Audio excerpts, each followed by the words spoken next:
السلام علیکم ناظرین، میں ہوں آپ کا میزبان سمیع ابراہیم۔ پہلے ایک نظر آج کی ٹاپ سٹوریز پر۔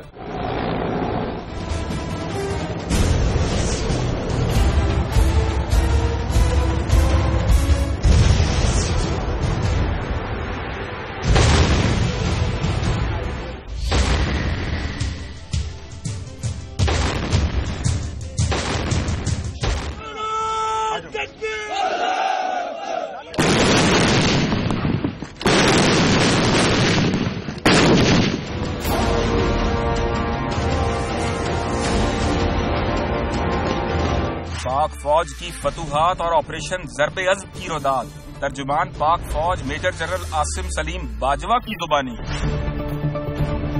تحریک انصاف اور عوامی تحریک کے بعد پیپلز پارٹی بھی میدان میں آ گئی۔ میاں نواز شریف وزیر اعظم ہیں، ملک کے بادشاہ نہیں، زرداری کا بیان۔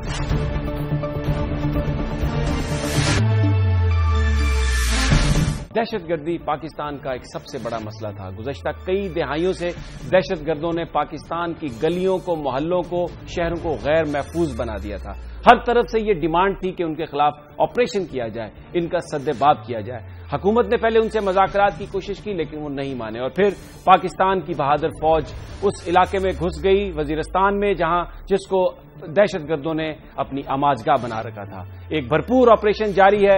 14 جون کو یہ وہاں سے اعلان ہوا، آئی ٹی پیز کو نکالنے کے اعلان کیا گیا، آپریشن کیا گیا۔ شروع میں فضائی حملے تھے، بعد میں زمینی کارروائی کی گئی، اور اب اس وقت یہ صورتحال ہے، جو خبریں آ رہی ہیں وہاں پر دہشت گردوں کے جو ٹھکانے تھے ان کو تباہ کر دیا گیا ہے۔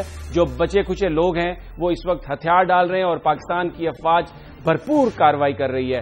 کہاں تک پہنچا ہے یہ آپریشن ابھی تک؟ کتنا علاقہ کلیئر ہوا ہے؟ کتنا مزید عرصہ لگے گا؟ اور پھر جو آئی ڈی پیز آ رہے ہیں ان کو کس طرح سے ان کا بندوبست کیا جا رہا ہے، ان کا خیال رکھا جا رہا ہے؟ اور پھر ایک بہت بڑا سوال، کچھ لوگ کہتے ہیں کہ جب فوج اپنا آپریشن کمپلیٹ کر لے گی تو اس کے بعد یہ دہشت گرد دوبارہ واپس آ جائیں گے۔ یہ بڑے اہم سوالات ہیں، اور آج ان سوالات کا جواب دینے کے لیے آئی ایس پی آر کے ڈائریکٹر جنرل جناب عاصم سلیم باجوہ میجر جنرل ہیں، وہ ہمارے ساتھ موجود ہیں۔ ان سے ہم اس حوالے سے گفتگو کریں گے۔ باجوہ صاحب، بہت بہت مہربانی، شکریہ آپ نے ہمیں جوائن کیا۔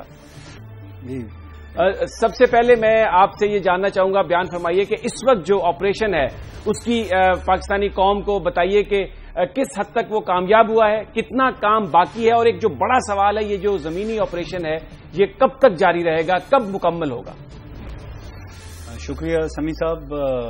آپ نے دیکھا 15 جون کو آپریشن کا اعلان کیا گیا، اس کے بعد بڑی تسلی کے ساتھ وقت دیا گیا تاکہ تمام سویلین پاپولیشن کو، آئی ڈی پیز کو وہاں سے تسلی کے ساتھ نکالا جا سکے اس علاقے سے، تاکہ کسی قسم کا کوئی ان کو غزن نہ پہنچے۔ کولیٹرل ڈیمیج ٹوٹل اوائڈ کرنے کے بارے میں بڑی کلیئر انسٹرکشنز دی گئیں تمام ٹروپس کو کہ کوئی سویلین پاپولیشن نہیں ماری جانی چاہیے۔ ابھی جب ہم نے آپریشن سٹارٹ کیا تو جو ایجنسی کا کیپٹل ہے، جو سب سے بڑا شہر ہے میران شاہ، وہاں سے آغاز ہوا۔ پہلے جہاں جہاں سے پاپولیشن نکلی وہاں ہم نے جہاں جہاں سے فائر آیا، جہاں ہمیں ٹھکانوں کی خبر ملی، وہاں پر ہم نے سٹرائکس بھی لی، لیکن اس کے بعد ہم زمینی کارروائی کے لیے ان علاقوں میں گھسے۔ ابھی تک ایک بڑا شہر ہے جس کے اندر ابھی فورسز گھسی، اور انہوں نے میران شاہ کا جو علاقہ ہے اس کو کلیئر کر دیا۔ یہ کوئی 1 لاکھ سے کہیں زیادہ اس کی پاپولیشن تھی۔ اس کے بعد بہت سارے لوگ باہر سے بھی آئے ہوئے تھے، لیکن یہ بڑا ایک ایل آرگنائزڈ، اور یہ جیسے آپ کو پتہ ہے تنگ گلیاں اور گھر اوپر نیچے اس طرح کا علاقہ تھا، اس لیے یہ آپریشن بڑا مشکل تھا، اور یہ ابھی کامیابی سے وہاں سے دہشت گردوں کو نکال دیا گیا ہے۔ اس وقت وہاں پر چونکہ ایکسپلوسیو اور آئی ڈیز اور آرمز اور ایمونیشن بہت زیادہ بڑی تعداد میں ریکور ہوئے ہیں۔ اب آلریڈی اس کو آپ میڈیا پر دیکھ چکے ہیں۔ اس وقت پروسیس یہ جاری ہے کہ ہمارے ایکسپرٹس، انجینئرز ان علاقوں کو ان ایکسپلوسیو سے اور آئی ڈی سے کلیئر کر رہے ہیں۔ اچھا، ایک آپ جب وہاں پر گئے خبریں بھی آئیں کہ بڑی ٹنل تھیں جن لوگوں کو دہشت گردی کے لیے تیار کیا جاتا تھا، ان کو پھر ٹریننگ دینے کے بعد آئسولیٹ کر کے وہاں رکھ لیا جاتا تھا، اور بھی بہت سارے جو امیجز آئے جس میں لوگوں کو ذبح کر کے پورا پورا دن ان کی لاشیں بازار میں رکھی جاتی تھی. کچھ اس حوالے سے بیان فرمائیے کہ جو وہاں پر آپ نے انفراسٹرکچر دیکھا اس سے کیا آپ کو انفارمیشن ملی کہ کس انداز میں وہ دہشت گرد آپریٹ کرتے تھے, کس طرح ان کا آپریشن جو ہے وہ اس کو بناتے تھے؟ میں 2-3 چیزیں آپ کو صرف مثال کے طور پہ بتانا چاہوں گا. ویسے تو یہ اس کا بڑا ایکسٹینسو ویڈیو کوریج ہو چکا ہے. پہلی بات تو یہ ہے کہ اتنا بڑا ذخیرہ ادھر ہونا, یہ ایک ٹیرر اکانومی پوری ایک چل رہی تھی. مثلا ایک آئی ڈی کا بازار تھا, اس بازار میں اگر آپ جائیں تو 60-70 دکانیں تھیں جن میں صرف آئی ڈیز بن کے بک رہی تھیں, اور اس مارکیٹ کے ڈفرینٹ حصے تھے. ایک مارکیٹ میں آئی ڈیز مل رہی تھیں, آئی ڈیز کے اوپر مارکنگ ہوئی تھی 80,000 کی آئی ڈی ہے, 1.5 لاکھ کی آئی ڈی ہے, 2 لاکھ کی آئی ڈی ہے. 80,000 کی آئی ڈی کے سال لکھا ہوا ہے کہ اگر 20 بندے مارنے ہیں تو یہ 80,000 کی آئی ڈی ہے, اگر آپ نے زیادہ لوگ مارنے ہیں تو یہ 2 لاکھ والی آئی ڈی ہے. اس کے بعد آپ باقی کی مارکیٹ میں چلے جائیں, کہیں سے فیوز مل رہے ہیں, کہیں سے ڈیٹونیٹر مل رہے ہیں. تو یہ بالکل ایک جیسے ایک بہت بڑی مارکیٹ ہوتی ہے, پوری ایک اکانومی انٹر کنیکٹڈ ہوتی ہے, اس طرح کی وہاں پہ کاروائیاں اور اکانومی چل رہی تھی. دوسرا جو آپ نے ٹنلز کا ذکر کیا, وہاں کئی کچے گھر ہیں, باہر سے دیکھے بالکل عام گھر ہے, لیکن جو ہی آپ اندر چلے جائیں کمرے کے اندر آپ کپڑا اٹھائیں, کہیں اوپر سے لڈ اٹھائیں تو اندر ٹنل ہے. ایک ٹنل ایسی بھی تھی جو 2 کلومیٹر تک لوگوں نے اندر ٹریول کیا پھر بھی ختم نہیں ہوئی, اور ٹنل کے اندر ہی دونوں سائڈوں پہ انہوں نے کمرے بھی اپنے بالکل اسی طرح سے کیومنٹ میں بنائے ہوئے ہیں. تو یہ ایک دوسری مثال ہے. تیسری چیز جو وہ ایکسپلوسو ہے, کوئی 23 ٹن سے زیادہ وہاں سے ایکسپلوسو نکلا, اور آئی ڈیز کوئی 2,000 سے زیادہ نکلی, اور 15 کے قریب ابھی تک آئی ڈی فیکٹریز ہیں جو پکڑی گئی. اور یہ سارے کا سارا جو بارود ہے, اسلحہ ہے, یہ کہیں یہ لوگ استعمال کرتے تھے یا مزید کرنا چاہتے تھے, تو وہ سارا ان کو ابھی ایک طرح سے ڈینائی کر دیا گیا. اچھا باجوہ صاحب, وہاں پر یہ بھی خبریں تھیں کہ جو طالبان ہیں وہ بہت سارے لوگوں کو قتل کرتے تھے, دہشت پھیلانے کے لیے ان کو بیرونی دنیا کا جاسوس کہہ کر مارتے تھے. تو اس حوالے سے بھی کچھ لوگوں نے بتایا ہوگا, یا جو ٹارچر سیل ہیں آپ نے وہ بھی پکڑے ہوں گے کچھ؟ جی, وہ ہم نے کچھ ٹارچر سیل پکڑے ہیں, ان کی تصویریں آئی ہیں, بٹ میں مزید آپ کے ساتھ تصویریں بھی شیئر کروں گا. اس کے علاوہ کوئی ڈیٹینشن سینٹر ہیں جو جیلیں انہوں نے بنائی ہوئی تھیں. اس کے علاوہ ایک بازار تھا جس کا نام انہوں نے آدم خور بازار رکھ دیا. آدم خور بازار میں ایک دکانوں کا کمپلیکس ہے, ان کے سامنے کچھ پھٹے لگے ہوئے تھے, اور یہیں پر لا کے وہ جس کو ذبح کرنا ہوتا تھا وہ لاتے تھے, ادھر لٹا کے ان پھٹوں کے اوپر ان کو ذبح کرتے تھے, اور پھر ایک دن کے لیے اس کی لاش وہاں پہ پڑی رہتی تھی. تو یہ اس قسم کی کاروائیاں تھیں جو وہ وہاں پر کر رہے تھے اس بازار میں, اور ٹیررائز کر رہے تھے لوگوں کو. اچھا, آپ نے بیان فرمایا کہ ایک جو میران شاہ ہے اس پہ اس کو کلیئر کر لیا گیا ہے, اور میر علی جو ہے اس میں کاروائی ہو رہی تھی, جا رہی تھی. یہ بتائیے ریزسٹنس کتنی مل رہی ہے آپ کو وہاں؟ دیکھیں, میران شاہ میں شروع میں ریزسٹنس ملی, کافی سنائپرز وغیرہ انہوں نے لگائے ہوئے تھے, اور اس کے بعد بیچ میں کچھ علاقہ تھا جہاں قدرے کم ریزسٹنس تھی, بٹ جیسے ہم پھر آخری پاکٹس میں پہنچے تو کافی زیادہ ریزسٹنس تھی. اسی طرح میر علی میں کل سے جب ہم نے کام شروع کیا تو کافی زیادہ ریزسٹنس ہے, سنائپرز بھی ہیں, اور وہاں پر کل بھی جیسے ہم نے 6 دہشت گرد مارے, 2 سوسائڈ بامبر بھی ٹریپ کیے, انہوں نے بھی اپنے آپ کو پھٹا لیا, اور ایک ان کا لوکل کمانڈر تھا متی اللہ, وہ بھی مارا گیا. تو آپ دیکھیں تو پیٹرن ہے, ہر جگہ پر ایک جیسی ریزسٹنس نہیں ہے, کہیں پہ ریزسٹنس زیادہ ہے, کہیں پہ کم ہے, لیکن آپ کو اس کا اندازہ ہو جائے گا. جو ابھی تک ہمارے 26 لوگ شہید ہوئے ہیں اور کوئی 80 کے قریب زخمی ہوئے ہیں ڈفرینٹ جگہوں کے اوپر, کہیں آئی ڈی سے, کہیں ایکسپلوسو سے, کہیں فائر سے, اس سے آپ کو ریزسٹنس کا اندازہ ہو جائے. جنرل عاصم سلیم باجوہ ہمارے ساتھ ہیں. ہم جو وزیرستان میں آپریشن ہے اس پر گفتگو کر رہے ہیں, لیکن یہاں پر ایک وقفہ لیتے ہیں, اور وقفے کے بعد یہ پوچھیں گے کہ اس علاقے کی آبادی تو 4 لاکھ تھی آخری سینسز میں, لیکن اب جو آئی ڈی پیز ہیں ان کی تعداد 9 لاکھ سے بھی زیادہ ہو گئی. یہ اتنے سارے لوگ کہاں سے آئے, یا اس میں کوئی ایرر ہے؟ لیکن یہ سب ایک بریک کے بعد.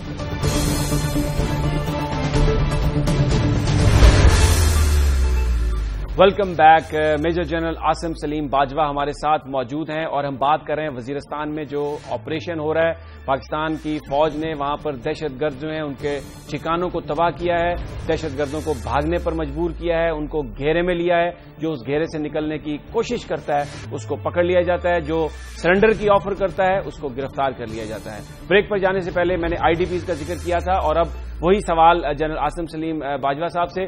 باجوہ صاحب, جو رجسٹریشن ہے آئی ڈی پیز کی وہ 9 لاکھ سے تجاوز کر گئی ہے.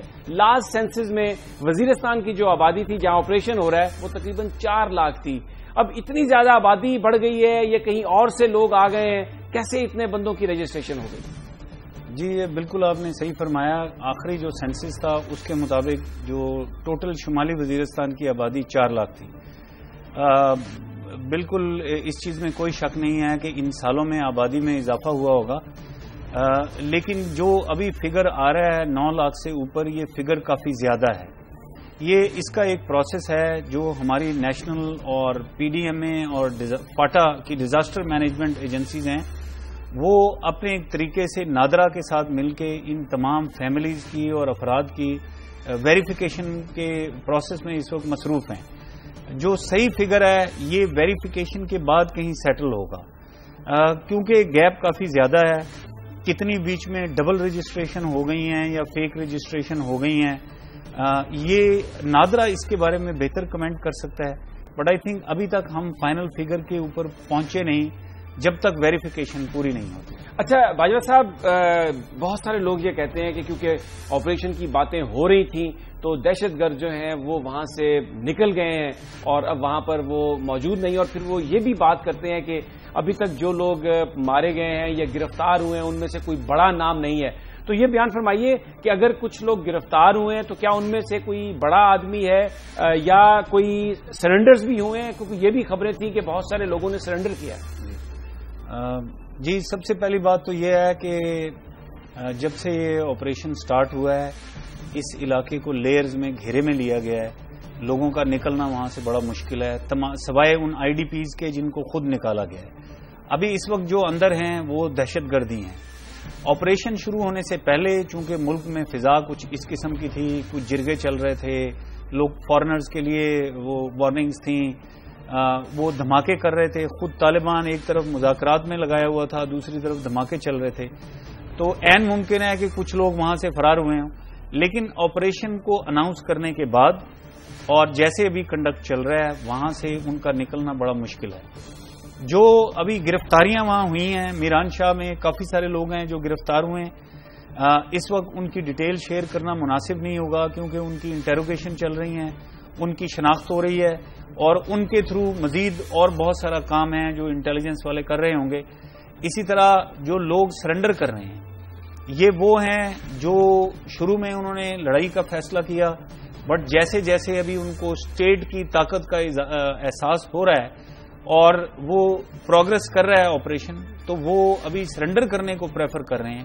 ابھی تک کوئی 32 لوگ سرنڈر کر چکے ہیں اور وہ سفید جھنڈا اگر اٹھا کے وہ آ جاتے ہیں اور وہ کہتے ہیں ہم آپ سے نہیں لڑنا چاہتے, تو پھر اس وقت ان کو اپنی تحویل میں لے لیا جاتا ہے اور ان کے لیے بھی پھر انٹیروگیشن کا پروسیس چلا لیتے ہیں. اچھا باجوہ صاحب, یہ بہت سارے لوگ کہتے تھے اور ہمارے سیاستدان بھی کہتے ہیں اور ملٹری کی جانب سے بھی یہ بات آتی رہی ہے کہ جو فورن ہینڈ ہے اس کی انوالومنٹ, یعنی بیرونی طاقتیں بھی اس خطے میں جو بہت سارے گروپس تھے ان کو سپورٹ کر رہی تھیں. ابھی تک جو چیزیں آپ نے پکڑی ہیں, کچھ آپ کو ایسا ایویڈنس وہاں پر ملا جس سے اس بات کی تصدیق ہوتی ہو کہ کوئی نہ کوئی بیرونی ہاتھ بھی ملوث تھا اور ہمارے دشمن بھی ان لوگوں کی مدد کر رہے تھے جو پاکستان کے اندر دہشت گردوں جیسی کارروائیاں کر رہے تھے؟ دیکھیں جی, پاکستان کے دشمن تو پاکستان کے دشمن ہیں, ان کو جب بھی موقع ملے گا وہ ضرور وار کریں گے, اس میں ہمیں کوئی شک نہیں ہونا چاہیے.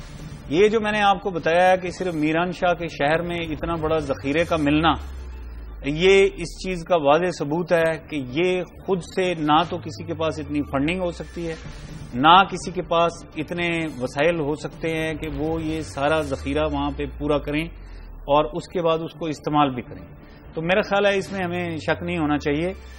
بہرحال جیسے جیسے بھی آگے پروگرس کریں گے, چیزوں کی آئیڈینٹیفیکیشن ویریفیکیشن ہو رہی ہے, یہ سارے ایویڈینسز ڈوزیئرز بنیں گے اور یہ ایک پروسیس کے تھرو یہ سارا کام چلے. اچھا، میران شاہ کے نزدیک وہ ایک ماچس کا علاقہ بتایا جاتا ہے جہاں پر ایک بڑا کمانڈ اینڈ کنٹرول انفراسٹرکچر تھا، انفراسٹرکچر کمیونیکیشن. اس کی کچھ تفصیلات بتائیے کہ وہ آپ جب گئے وہاں پر تو حیرت ہوئی ہوگی کہ اتنا آرگنائز طریقے سے یہ سب کچھ وہاں پر ہو رہا تھا. جی، یہ جو ماچس کا گاؤں ہے یہ بالکل میران شاہ شہر کے مضافات میں ہے اور یہ دیکھنے کو تو بالکل کچی دیواروں والا یہ گاؤں ہے، لیکن اس میں جب ہم گئے اور ہم نے اب ان گھروں کے اندر جب ہم گئے تو ہم نے دیکھا کہ کمروں کے بیچ میں سے ایسی بھی ٹنلز ہیں جو میں آپ کو ذکر کر رہا تھا 2-2 کلومیٹر کی ٹنلز ہیں جو بالکل ختم ہوتی نظر نہیں آ رہی، اور ان کے نیچے کمرے بھی بنے ہوئے ہیں اور بہت بڑے بڑے وہ سٹاک پائلز، وہ انبار لگے ہوئے ہیں، ڈھیر لگے ہوئے ہیں آئی ڈیز کے اور ایکسپلوسو کے، جو اسی ماچس کے گاؤں سے نکلے.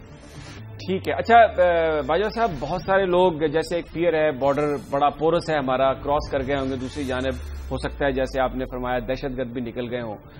بہت سارے لوگ یہ کہتے ہیں کہ جب یہ آپریشن ختم ہوگا، فوج واپس آ جائے گی تو پھر وہ دہشت گرد واپس آ جائیں گے. جو پورس بارڈر ہے ہمارا اور اس امکان کو کم کرنے کے لیے کہ جو دہشت گرد ہیں وہ دوبارہ واپس آ جائیں، کچھ اس حوالے سے بھی سوچ بچار ہو رہی ہے؟ کچھ آپ کوئی ایک سوچ ہے کوئی؟ جی بالکل، یہ ایک بڑا اہم فیکٹر ہوگا آگے جب ہم بڑھیں گے. بارڈر ہمارا پورس ہے، آپ نے بالکل ٹھیک نشاندہی کی، بہت بڑا بارڈر ہے. کچھ ابھی ہم نے فورسز ایڈیشنل ڈپلوائے کی ہیں. جب یہ اندر کام پورا ہو جائے گا، آپریشن کے ساتھ دہشت گردوں کا صفایا ہو جائے گا، بارڈر کے اوپر مزید فورسز ڈپلوائے کرنی ہوگی، بارڈر کی مینجمنٹ کو بہتر کرنا ہوگا. اور یہ اس دن وہاں پر میران شاہ کے بیچ میں بیٹھ کے یہ اس چیز کا ذکر آرمی چیف بھی کر چکے ہیں کہ یہ جو دہشت گرد ابھی ہم ادھر ماریں گے، یہ جو نکل کر جہاں بھی چلے گئے ہیں، کبھی کسی بھی دہشت گرد کو واپس شمالی وزیرستان میں نہیں یا باقی کے تمام کلیئرڈ علاقوں میں واپس نہیں آنے دیا جائے. جنرل عاصم سلیم باجوہ ہمارے ساتھ ہیں اور بات ہو رہی ہے جو اس وقت وزیرستان میں آپریشن چل رہا ہے. یہ کہنا ہے پاک فوج کے ترجمان کا کہ اس بات کو یقینی بنایا جائے گا کہ اگر کوئی دہشت گرد بچ بھی نکلا ہے، افغانستان میں چلا گیا ہے، تو اتنی مؤثر سیکورٹی قائم کی جائے گی بارڈر پر کہ وہ دہشت گرد واپس نہ آ سکے اور اس خطے میں آ کے نہ تو پناہگاہیں بنا سکے اور نہ وہاں پر جو لوگ ہیں ان کو ڈرا دھمکا کر اپنی مرضی کا کام ان سے لے سکے. یہاں پر ہم لیتے ہیں ایک بریک، اور بریک کے بعد ہم یہ سوال کریں گے جنرل عاصم سلیم باجوہ سے کہ بہت یہ فیئر تھا کہ اگر آپریشن ہوا وزیرستان میں تو ایک بلو بیک اس کا امپیکٹ آئے گا، بڑا ریئیکشن ہوگا. وہ ریئیکشن کیوں نہیں ہوا؟ لیکن یہ سب ایک بریک کے بعد.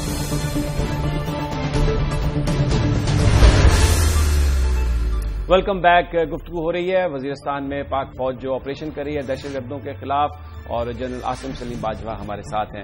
جنرل صاحب یہ بیان فرمائیے، بہت سارے لوگ یہ سوال کرتے ہیں کہ یہ جو آپریشن ہے، کیا اس آپریشن کے مکمل ہونے کے بعد دہشت گردی مکمل طور پر ختم ہو جائے گی، دوبارہ دہشت گرد نہیں آ سکیں گے؟ کیا پراسپیکٹس ہیں، کیا آپ سمجھتے ہیں؟ دیکھیں، جو ابھی تک ہمارا تجربہ کہتا ہے، جو بھی ہم نے علاقے کلیئر کیے وہاں پر دہشت گردی بہت حد تک ختم ہو جاتی ہے، لیکن کچھ نہ کچھ لوگ دوبارہ گھسنے کی کوشش کرتے ہیں، دوبارہ سے سینکچری بنانے کی کوشش کرتے ہیں. اس لیے ان علاقوں میں کچھ عرصہ پریزنس رکھنی پڑتی ہے، کچھ علاقوں کو ری وزٹ بھی کرنا پڑتا ہے، اور پھر ایونچولی اس کے اوپر ٹوٹل کنٹرول ہو جاتا ہے. یہ بیسیکلی ایک لعنت ہے جس کو جڑ سے اکھاڑ کر پھینکنا پڑے گا. اس میں ری وزٹ بھی کرنے پڑیں گے، کچھ عرصہ ہمیں پریزنس بھی رکھنی پڑے گی، لیکن جب آپریشن ایک دفعہ ختم ہو جائے گا تو ان کے بیسز ختم ہو جائیں گے، ان کے جو بڑے ٹھکانے ہیں، جو ذخیرے ہیں، وہ ختم ہو جائیں گے. اس لیے یہ بہت حد تک یہ کنٹرول میں ہم لا سکیں گے.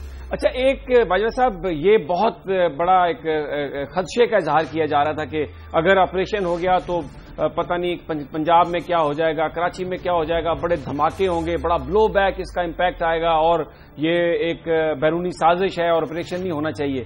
تو ایک وہ امپیکٹ ہمیں دیکھنے میں نہیں آیا، کوئی ریئیکشن اتنا زیادہ نہیں ہوا. جی یہ دیکھیں، پہلی بات تو یہ ہے کہ کوئی بھی سیکیورٹی سسٹم 100% فول پروف نہیں ہوتا، لیکن جب یہ آپریشن کا آغاز اس علاقے میں کیا گیا تو باقی کے ملک میں ایک انٹیگریٹڈ سیکیورٹی میکنزم بنایا گیا، اس میں basically interior ministry, federal government اور صوبائی حکومتیں لیڈ میں تھی. ان کی انٹیلیجنس اور تمام لا انفورسمنٹ ایجنسیز انہوں نے اپنا رول پلے کرنا شروع کیا. اس کے ساتھ فوج کے تمام ادارے، انٹیلیجنس اور کچھ فوج کے ٹروپس بھی فارورڈ ڈسپلیس کیے گئے.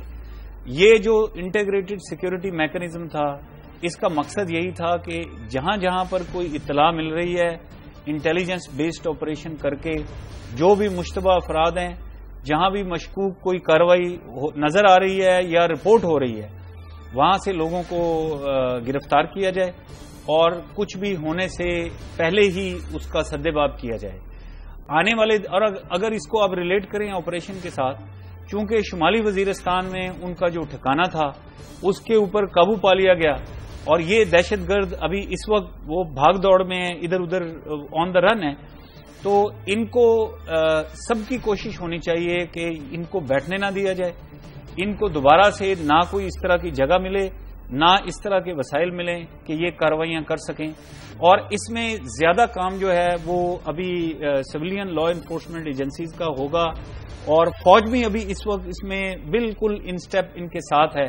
جیسے میں نے آپ کو بتایا، فارورڈ ڈسپلیسمنٹ ہوئی ہیں، کوئی جوائنٹ کمانڈ سینٹرز ہیں جو بنے ہوئے ہیں، ایک یونیورسل ایکسیس نمبر ہے 1135، اس پہ لوگ کچھ اطلاع بھی دے رہے ہیں. یہ 10 بڑے شہروں میں یہ بنا دیے گئے، تو فوراً موبلائز کیا جاتا ہے، فورسز کو ایکشن لیا جاتا ہے.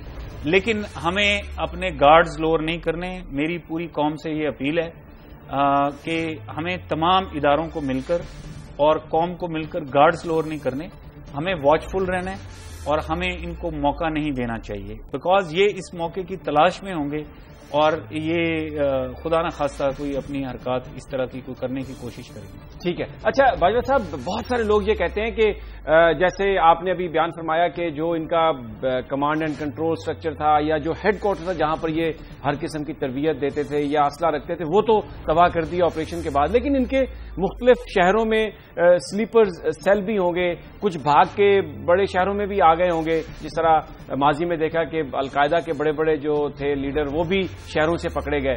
تو اس حوالے سے بھی کوئی کیمپین پلان ہے کہ جب زمینی آپریشن مکمل ہو جائے گا وزیرستان میں، تو وہاں سے ملنے والی معلومات کے تناظر میں جو مختلف علاقوں میں اگر کوئی ان کے سیل ہوئے، اس کے خلاف بھی کوئی اس طرح سے ایک مربوط آپریشن کچھ ذہن میں کوئی فوج کچھ سوچ رہی ہے اس طرح کا؟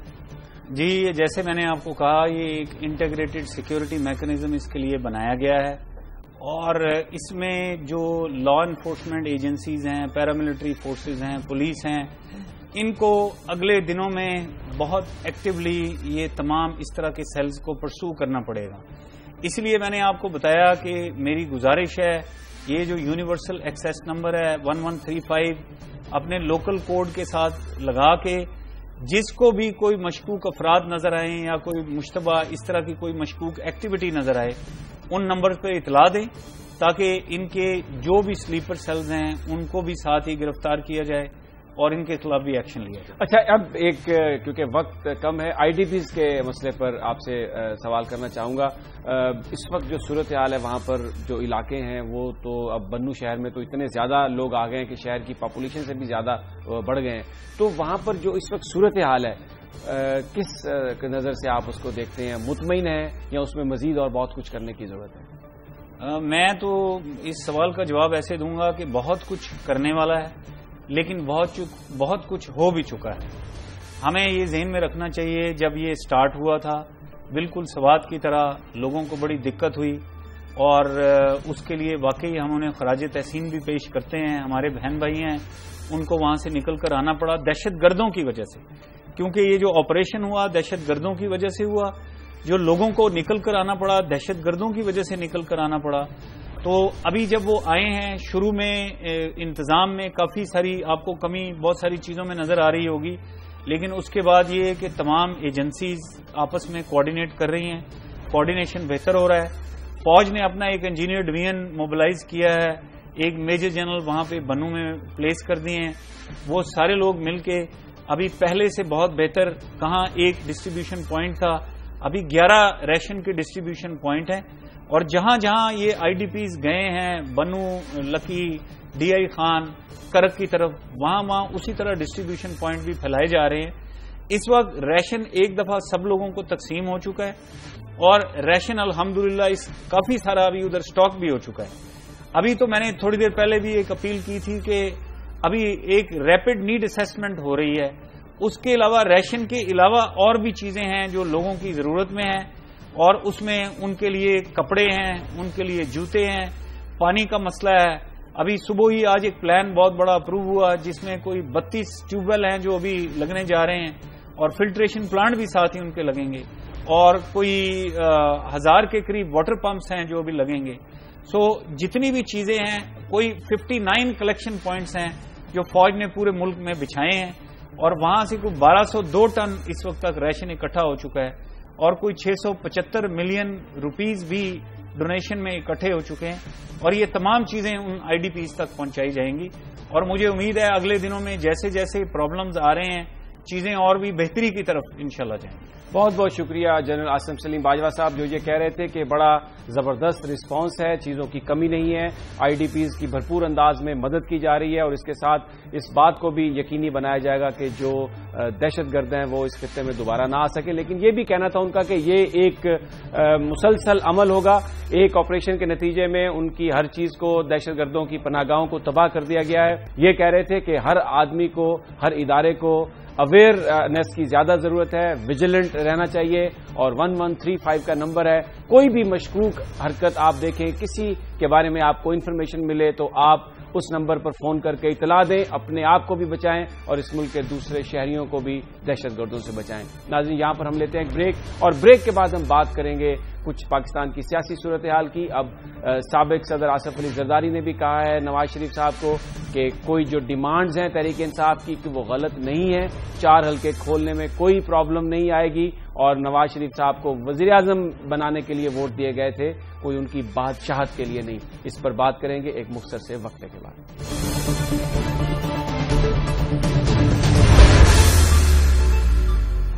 سیاسی درجہ حرارت بڑھتا جا رہا ہے اور اب آج آصف علی زرداری نے یہ کہا ہے کہ یہ چاہیے وزیر اعظم نواز شریف کو کہ جو مطالبات ہیں تحریک انصاف کے ان پر توجہ دیں اور اگر 4 حلقوں کی گنتی کر لی جائے تو اس سے کوئی خاص فرق نہیں پڑتا. لیکن جو اہم بات انہوں نے کہی کہ اس وقت جو صورتحال ہے, عوام ترس رہے ہیں, لوڈ شیڈنگ کی وجہ سے تنگ ہیں اور وزیر اعظم بنانے کے لیے ووٹ دیا تھا انہوں نے نواز شریف صاحب کو, کوئی بادشاہ بنانے کے لیے نہیں دیا تھا. پہلا موقع ہے جب سے نواز شریف صاحب حکومت میں آئے ہیں کہ اس قدر کھل کر تنقید کی ہے جناب آصف علی زرداری نے میاں نواز شریف پر. لیکن اس سے بھی ایک جو بڑا سخت بیان ہے وہ چودھری شجاعت کا ہے جس میں انہوں نے یہ کہا ہے آرمی چیف سے کہ وہ 14 اگست کو جو مسلم لیگ نون کی حکومت کی آزادی کی تقریبات ہیں اس میں شریک نہ ہوں. اور دوسری جانب عمران خان نے اب یہ کہہ دیا ہے کہ بات 4 حلقوں کی نہیں ہے, ہم پورے الیکشن کا آڈٹ چاہتے ہیں وگرنہ لانگ مارچ ضرور ہوگا. آج اسی پر گفتگو کے لیے مسلم لیگ نون کے جناب میاں جاوید لطیف اور پیپلز پارٹی کے سینیٹر سعید غنی ہمارے ساتھ ہیں.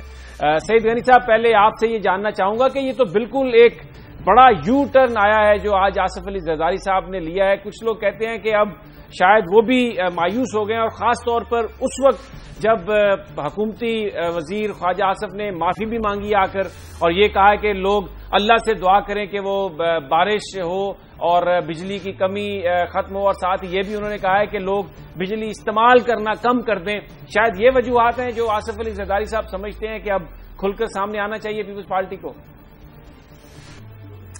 دیکھیں سمیع صاحب, ایک تو یہ آپ بالکل ٹھیک کہہ رہے ہیں کہ آصف علی زرداری صاحب کی طرف سے غالباً بیان کافی عرصے بعد آیا ہے, لیکن پیپلز پارٹی کے مختلف لیڈرز جو ہیں مختلف اوقات میں اس قسم کی باتیں کرتے رہے ہیں اور یہ پیپلز پارٹی کی طرف سے کوئی نئی بات نہیں ہے. بڑی حیرت انگیز بات ہے کہ خواجہ آصف نے کل نہ صرف یہ کہ قوم سے معافی مانگی بلکہ ہاتھ پیر کھڑے کر دیے اور کہہ دیا کہ اللہ تعالیٰ اگر کوئی مہربانی کرے تو کرے, لیکن اس حکومت کے بس میں نہیں ہے کہ لوگوں کو بجلی کے عذاب سے چھٹکارا دلا سکیں. تو انہوں نے اپنی ناکامی کا بھرپور انداز میں اعتراف کیا ہے. کل آصف علی زرداری صاحب نے, میں سمجھتا ہوں کہ جو بات کہی ہے اس کو حکومت کو سمجھنا چاہیے. حکومت بجائے اس کے کہ پولیٹیکل ایشوز کو پولیٹیکلی ریزالو کرے, وہ کنفرنٹیشن کی طرف جا رہے ہیں اور حالات کو مزید خراب کرنے کا ان کا ارادہ نظر آ رہا ہے. مجھے نہیں سمجھ آتی کہ 17 جون کو کیا ایسا ہو گیا تھا کہ انہوں نے وہ بیریئرز ہٹانے کے چکر میں 12-13 لوگوں کا خون کر دیا اور اگر عمران خان 14 اگست کو اسلام آباد آ رہے تھے تو بجائے اس کے کہ عمران خان کو سمجھایا جاتا، بجائے اس کے کہ ان سے بات کی جاتی، بجائے اس کے کہ ان کے ساتھ کوئی ڈائلاگ شروع کیا جاتا، انہوں نے کنفرنٹیشن شروع کرتے ہوئے اپنی طرف سے بھی ایک اعلان فرما دیا کہ 14 اگست کو جو ہے وہ پی ایم ایل این کی حکومت بھی اسی مقام پر جو ہے تقریب منعقد کر رہی ہے. تو یہ بڑی سیریس چیزیں ہیں، بجائے اس کے کہ حکومت حالات کو بہتر کرنے کی طرف جائے. اور میں سمجھتا ہوں کہ حکومت خود جس کی ذمہ داری ہے کہ حالات کو بہتر کرے، وہ خراب کرنے کا سبب بن رہی ہے. اور ٹھیک ہے سید غنی صاحب، میاں جاوید لطیف کی طرف چلتے ہیں.